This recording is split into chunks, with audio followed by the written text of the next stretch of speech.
Hi, my name is Jeff Harrison. I'm a Jesuit priest at St. John's College in Belize. And this is a reading from the Holy Gospel according to Luke. Jesus said to the crowd, "To what shall I compare the people of this generation? What are they like? They're like children who sit in the marketplace and call to one another, 'We played the flute for you, but you would not dance. So we sang a dirge, but you would not weep.' For John the Baptist came neither eating food nor drinking wine, and you said, 'He's possessed by a demon.' The Son of Man came eating and drinking, and you said, 'Look, he is a glutton and a drunkard, a friend of tax collectors and sinners.' But wisdom is vindicated by all her children." The Gospel of the Lord. Today is the feast of Saints Cornelius and Cyprian. They lived in the 3rd century of the Roman Empire, at a time when there was big persecution. Cyprian was a bishop in North Africa, and Cornelius was the pope. And the emperor at that time went hot and cold, on and off on persecution of Christians. So you never knew from day to day if you were safe or not. It was a very strange time, not unlike our own in some ways. And many people did renounce their faith in order to escape being put to death. But when the persecutions were over, many other Christians blamed them. They said, "Look, they renounced the faith, that's it, they're out, they cannot come back, they cannot be forgiven." But Cornelius and Cyprian said, "Well, no, they sinned, yes, indeed, of course they did something wrong, but we're all sinners, and we all recognize God's mercy." And so they said, no, of course, after a period of reconciliation, they can return as Christians.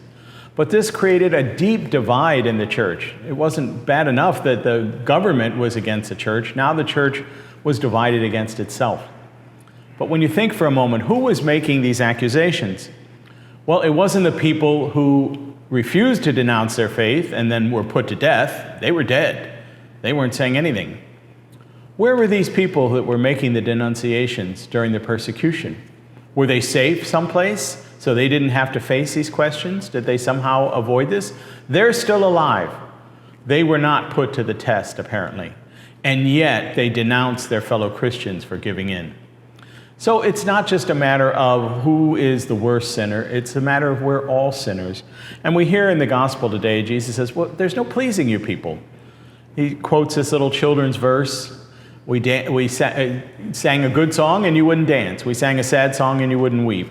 John the Baptist doesn't eat food, doesn't drink. You say he's crazy. Jesus does, and you say he's a drunkard and glutton. And he hangs out with the sinners.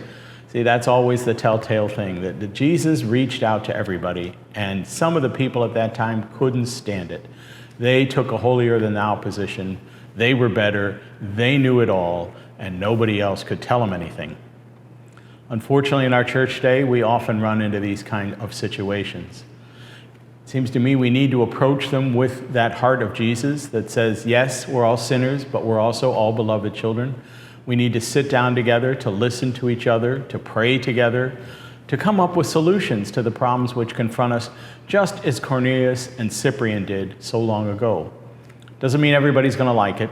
It doesn't mean everything will be smooth sailing.